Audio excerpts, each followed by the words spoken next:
Hey Waffle Gang, I do hope you're well. My name is Mark and today we're checking out some more relationship stories. And if you do love a Reddit story, why not? Just why not? Consider hitting that like, subscribe, maybe that notification bell too, you cheeky so-and-so, and let's crack on with today's first story. Much love, guys. Now, today's first story comes from Worried Boyfriend, who says, my 24 male, girlfriend 21 female, wants to go out-of-state camping trip alone with another guy, 24 male. So, I love my girlfriend, and I do trust her, but every girlfriend I have ever had has cheated on me, and I'm terribly insecure about her spending alone time with someone in a situation like this.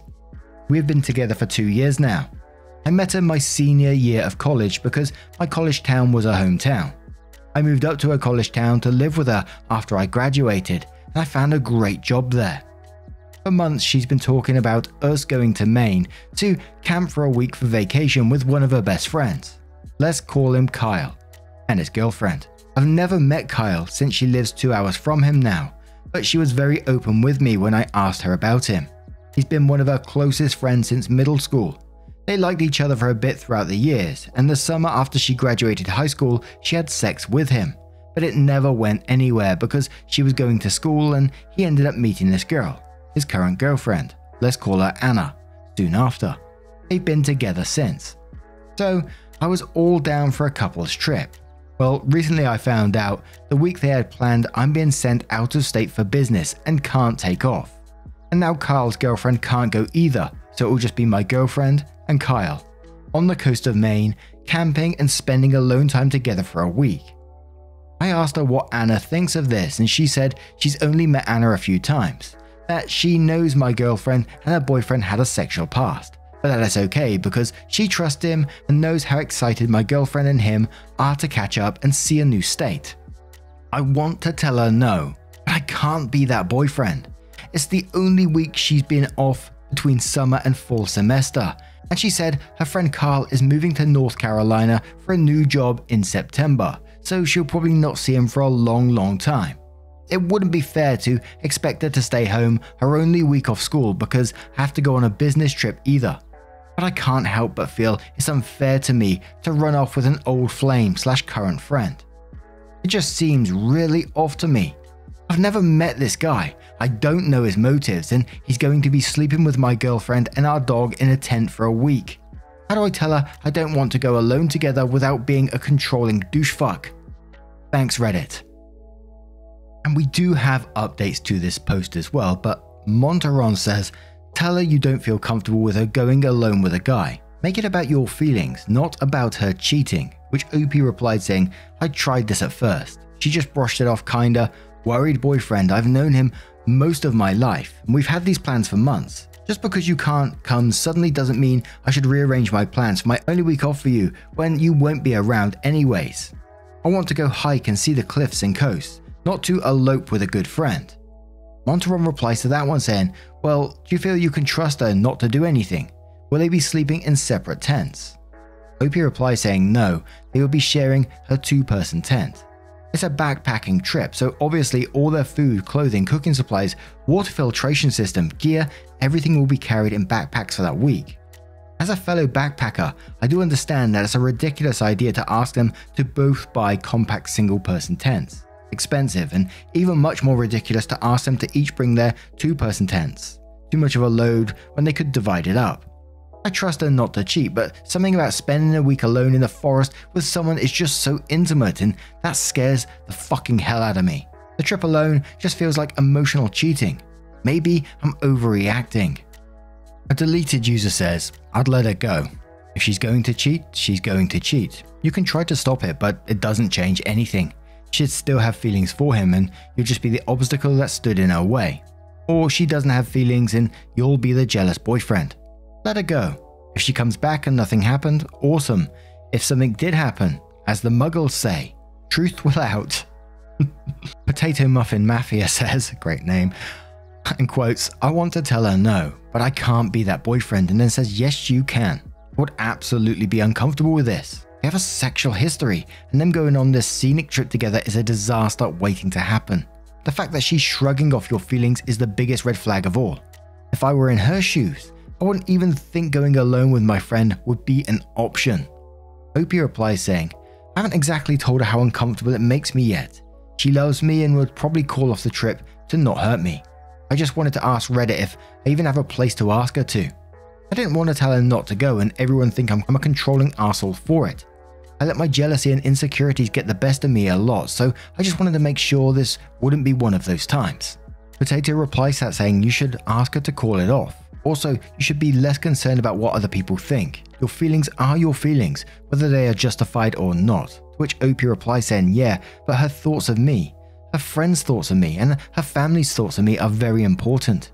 My feelings are my feelings, but I don't want to hold her back from something that isn't even wrong. I want to build a future with this girl, and that includes the people she loves.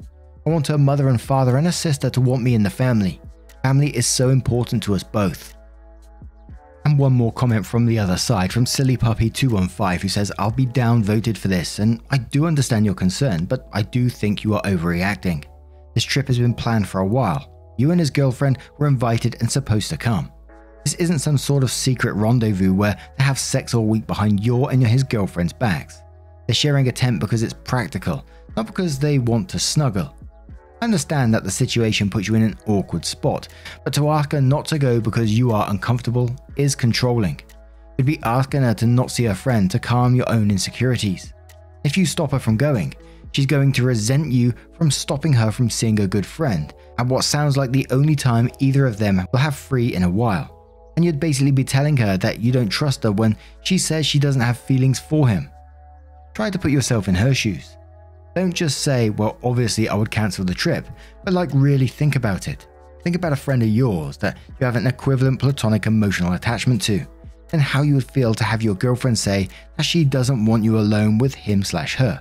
You might still say you'd listen to your girlfriend and she might listen to you, but I know that I'd feel a little resentful in that situation, even if I did capitulate. To which Opie responded, I think this is a valid perspective as well, which is why I was so flustered.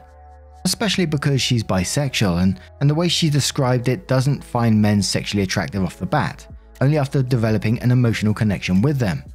Lo is instantly attracted to women. For example, I frequently notice her checking out women, getting flustered around cute girls, but she always acts like a bro around guys and doesn't give them a second look. And this is totally okay and natural because I would be lying if I said I didn't check out girls too. So this leads me to believe I'd be more uncomfortable with her going alone with this Anna girl than her best friend Kyle, which makes for a very sticky situation of who she can and cannot spend alone time with. So then Opie comes in with the update, which says, so I was overwhelmed with responses. Thanks everyone for the help. I decided to talk to her about my feelings and see how she dealt with them, telling her she needed to re-expand it to a group trip and not share a tent alone with him. Here's how it went. So she comes home and she's so excited to show me the new climbing gear she bought for their trip. Great. I tell her we need to talk about the trip and Kyle, and she looks a little worried. I preface the conversation asking more about her and Kyle's relationship. From what I gathered, they are closer than I thought, yet this actually reassures me. She was his rock when his dad died, and he was hers when her best friend committed suicide. He has a place in her heart as a lifelong friend that no one else can fill. And I have one in hers as a lifelong partner that no one else can either. I have to suck it up and live with that. She seems to really like Anna, and Kyle apparently really likes me from their talks. They're happy the other found a great person and realized they weren't compatible anyways and only tried it out of loneliness thing after both losing important people. I can live with that. So I tell her I know it's impractical, but I don't want her sharing a tent with him. She says that's fine, completely reasonable of me to ask, and just wants to make me comfortable. She says she can try and pack lighter in other aspects. Cool. So then I tell her the trip itself makes me uncomfortable, and why doesn't she invite someone else? She mentions that's okay. She can invite her friend Ali, who just got back from Colorado. They can just bring the 4-person tent again for them 3 and the dog if Ali wants to go. Oh, but Ali's a very hot, very promiscuous lesbian. My girlfriend's first sexual encounter. Nope. Anyone else? Oh yeah, her friend Taylor, maybe, but she's kind of a drag. Oh, that's okay. Used to hook up with Taylor too. At this point, I realize it boils down to the fact that I am jealous, and I don't want my girlfriend alone with anyone who is attracted to her. Not because I don't trust her, but because I have this fucked up mentality that I have to prove myself and be there to claim her or something. If I want this relationship to work, I have to force myself to get over that. This trip will help. So I tell her that, and she insists she doesn't have to go if I'm really that insecure. We can take baby steps and work on it together. No, I say, I want you to go. Enjoy your only week off, you earned it. So we decided we're going to drive down there next weekend to Kyle's. We're going to all hang out and properly meet, eat some dinner, drink some beers, play Cards Against Humanity. Then Kyle and I will go out to the bars and get to know each other, and her and Anna will do whatever they want to do. If I don't like him, I will tell her we will call it off. I think this will really help and make me comfortable. In the end, my girlfriend's sexual past makes me uncomfortable, but I'm sure mine from my fraternity days scares the shit out of her too. But just like I only have eyes for her now, I know it's the same. She's still not going to sleep in the same tent as him, and she can probably rent some single tents from the university outdoors club. Way cool. You guys were all divided on whether to ask her to stay or let her go, but I think we found a good compromise to make us all feel better and still let her go. Update 2. I had to make a new throwaway because I forgot the password for my first one. A lot has gone on since my last update, so this may be a long one. We drove the 2 hours to Carl's place so I could meet him and Anna. I was pretty nervous to meet this guy, but he was actually really nice.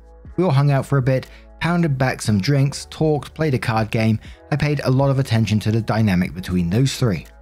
My girl had said she didn't know Anna too well, but when she got there she ran up and gave them both a hug, and you could swear her and Anna had been friends forever.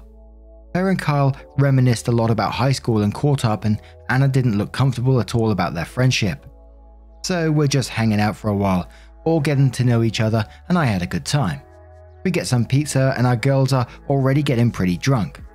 Kyle and I decided to head out to a bar, and our girls are going to go to some party since Anna had no clue where her ID was. So we go and this kid is buying me drinks the whole night. Turns out we have a lot in common, and he felt like quite a kindred spirit.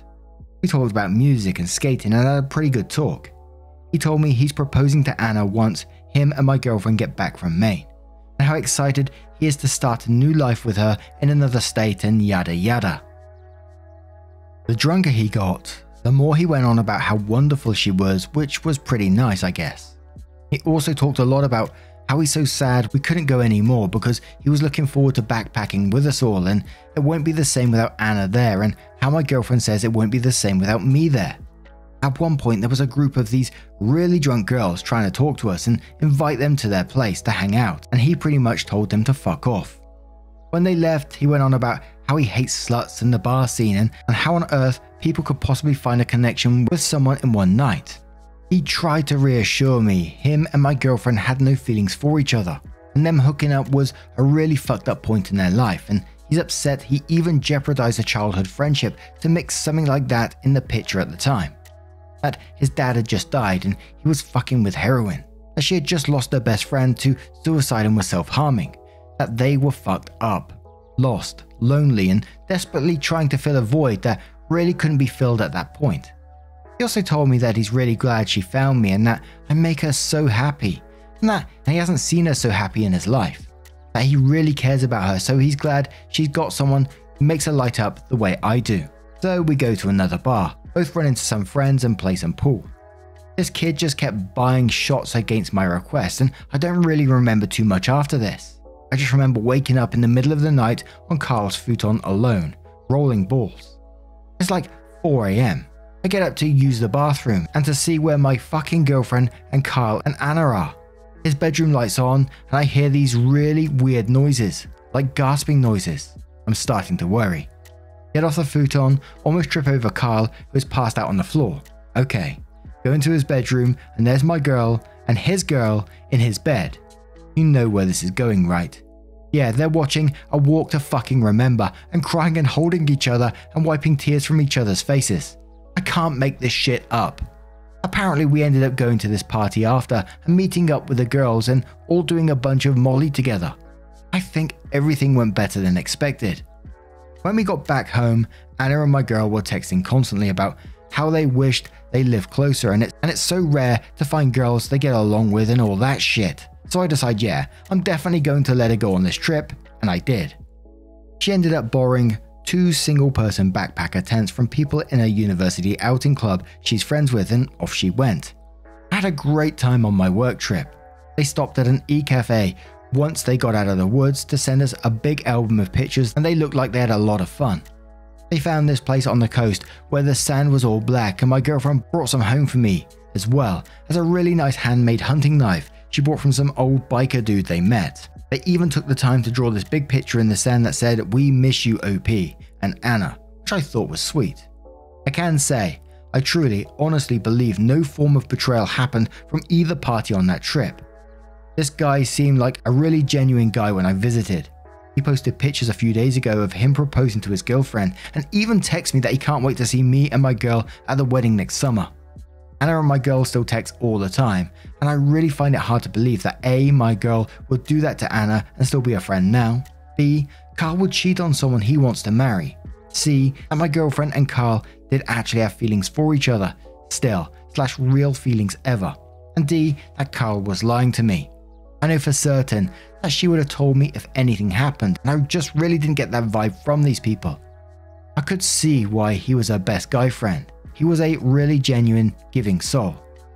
I'm really happy that I got over my insecurities and trusted her. I think this has made me a lot more secure in our relationship, and I don't think this was an emotional betrayal at all. I've learned to let her have her own life a bit more, and letting go has lifted a big weight off my shoulders. We're currently planning for a short winter trip to the Smoky Mountains over her Christmas break. Just us. And I got my promotion, and I am taking over the office in October. Life is good. Gotta say, the bro had me on the ropes when it got to that.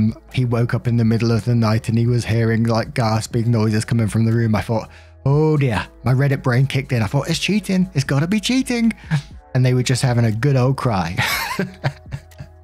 But at the same time, I'm glad when he did approach it with her, you know, she didn't put down his feelings and she didn't automatically take offense to him saying these things, but was sort of like more reassuring about it in some ways, if that makes sense. But what do you guys make of this story? Let me know your thoughts down in the comments below.